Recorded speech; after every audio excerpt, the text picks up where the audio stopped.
तो जैसा कि एमवे कहते हैं, सबका बदला लेता बंटा, आज तक कुछ नहीं मिस करा। तो ये बात तो सच है कि जिसने भी बंटाई को डिस या पोक किया है, बंटाई ने सबका बदला लिया है। लेकिन अगर तुम डीएचएच को फॉलो करते हो तो तुम ये जरूर सोचते होगे कि अगर बंटाई सबका बदला लेता है तो बंटाई ने इक्का और कर्मा को अभी तक रिप्लाई क्यों नहीं किया, जबकि बादशाह कृष्णा और स्टैन की तरह इक्का और कर्मा ने भी बंटाई को काफी पोक किया हुआ है। इक्का ने तो सिर्फ एक बार अपने गाने में बंटाई पे शॉर्ट्स लिए थे, लेकिन कर्मा ने तो कई बार बंटाई को पोक किया हुआ है, क्योंकि जैसा गालिब कहते हैं कि बंटाई के रिप्लाई इनका ड्रीम है। व्यूज में भी करते घपला, तेरी टीम का ड्रीम है बंटाई का रिप्लाई। तो कर्मा का इससे समझ आता है, कर्मा इसीलिए शॉर्ट्स लेते हैं।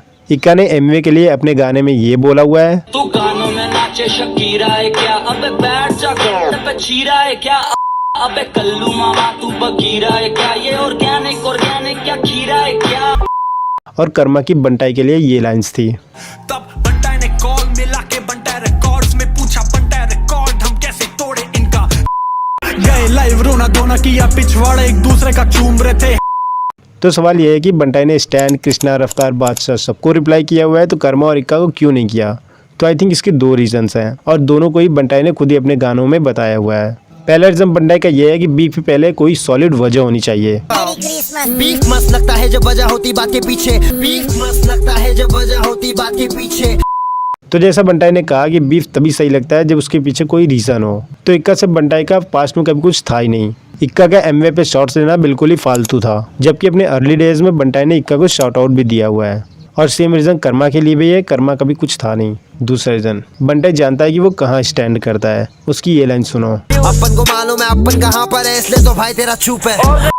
तो जब बंटाई ने रफ्तार को डिस किया था तब बंटाई के अगेंस्ट बहुत सारे रैपर्स ने बहुत सारे डिस निकाले थे। उसमें एक लिरिकल रैपर भी थे, क्या नाम था उनका, क्या नाम है, खूंखार, क्या नाम है यार इसका, मुफाड़ यार। हाँ, तो उसमें मुफाड़ भी थे, पर बंटाई ने किसी को भी रिप्लाई नहीं दिया था, क्योंकि बंटाई जानता था कि उसका लेवल क्या है। और यही दो सेम रीजंस कर्मा और इक्का पे भी अप्लाई होते हैं। कर्मा और इक्का को अभी तक रिप्लाई ना देने का पहला रीजन ये है कि इक्का और कर्मा दोनों ही फालतू का एमवे को पोक करते रहते हैं, इसके पीछे कोई वजह है नहीं। और दूसरा रीजन ये है कि उनको रिप्लाई मिलता, लेकिन बंटाई जानते हैं कि वो कहाँ स्टैंड करते हैं और उनका क्या लेवल है। कर्मा ना तो व्यूज और सब्स के मामले में एमवे को टक्कर दे पाते हैं, और ना ही एमवे के अगेंस्ट इक्का के लाइंस इतने ज़्यादा इफेक्टिव थे कि एमवे उनको रिप्लाई करे। तो ये दो रीजंस की वजह से इक्का और कर्मा को एमवे ने इग्नोर किया है, और पूरी पॉसिबिलिटी है कि ये आगे भी इग्नोर होते रहेंगे। अब आते हैं मेन टॉपिक पे। तो जब सबका बदला लेता बंटाई आज तक कुछ नहीं मिस करा, तो अभी तक बादशाह, कृष्णा और स्टैन के लिए बंटाई के रिप्लाई आया क्यों नहीं, जबकि बादशाह ने एमवे के लिए ये बोला हुआ है, तुम्हें बॉम्बी चढ़ाता हूँ, पर सामने हो बंदी तो मैं गुड बॉय बन जाता हूँ।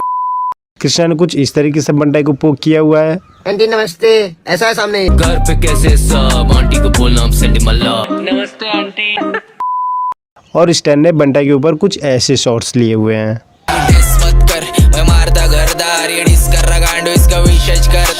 अभी बड़े बड़े लोगों में उठता बैठता। तो इन सब के लिए अभी तक रिप्लाई आया क्यों नहीं, जबकि एक हफ्ते के अंदर बंटाई डिस निकाल देते हैं। तो इसके लिए मैं यही कहूंगा कि रुको जरा, सब्र करो। बात यह है कि एमवे इस मामले में काफी स्मार्ट है। सिर्फ तुम्हें क्या, ये पूरे डीएचएच को पता है कि एमवे कुछ बड़े प्रोजेक्ट्स आने वाले हैं। दूसरे रैपर्स के जब कोई बड़े प्रोजेक्ट्स आने वाले होते हैं, आई मीन एल्बम या ईपी रिलीज होने वाले होते हैं, तो वो या तो पैसा खर्च करके अपने ईपी या एल्बम का प्रमोशन करवाते हैं, या फिर अपने दोस्त और रैपर्स को बोल के इंस्टाग्राम और फेसबुक पे अपने प्रोजेक्ट्स के स्टोरीज लगवाते हैं। पर पिछले कुछ सालों से एमवे का अपने ईपी या एल्बम को प्रमोट करने का तरीका दूसरे रैपर से थोड़ा डिफरेंट रहा है। एमवे अपने एल्बम या ईपी का प्रमोशन उन रैपर्स को डिस करके करते हैं जिन्होंने पूरे साल बंटाई पे शॉर्ट्स लिए होते हैं। पिछले साल 2022 की बात करें तो एमवे का एक एल्बम रिलीज हुआ था जिसका नाम था 8 साल। इस एल्बम के रिलीज होने के ठीक 1 महीने पहले एमवे ने एक डिस ट्रैक निकाला था जिसका नाम था चुसंबा, और ये डिस ट्रैक कृष्णा और रफ्तार के लिए था। ठीक ऐसे ही इस साल 2023 में एमवे अपना एक और एल्बम रिलीज करते हैं जिसका नाम होता है किंग ऑफ द स्ट्रीट्स, और इस एल्बम के भी रिलीज होने के कुछ दिन पहले एमवे एक डिस ट्रैक निकालते हैं जिसका नाम था king of Indian hip hop. इसमें एमवे बादशाह और स्टैन पे शॉट्स लिए होते हैं जिन्होंने एमवे को पोक किया हुआ होता है। तो आई थिंक एमवे की एक काफ़ी सही स्ट्रेटजी है।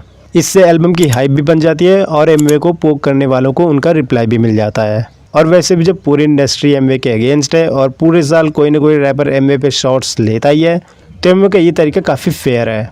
तो एमवे का new project date right to एंटरफिल आने ही वाला है, और जिस तरीके से एमवे के इस न्यू फोटो पे कमेंट्स आए हैं तो मुझे लगता है कि डिश सबके लिए रेडी है और ये एमवे के नए बड़े प्रोजेक्ट के आसपास रिलीज हो सकता है। तो अगर तुम कृष्णा के न्यू एल्बम के फेक स्ट्रीम्स के बारे में पूरी तरह जानना चाहते हो तो वीडियो के लेफ्ट साइड में क्लिक करके वॉच कर सकते हो। वीडियो पसंद आया तो वीडियो को लाइक करो और सब्सक्राइब करना बिल्कुल ना भूलना। मिलते हैं नेक्स्ट वीडियो में कुछ और जबरदस्त वीडियो के साथ, तब तक के लिए बाय।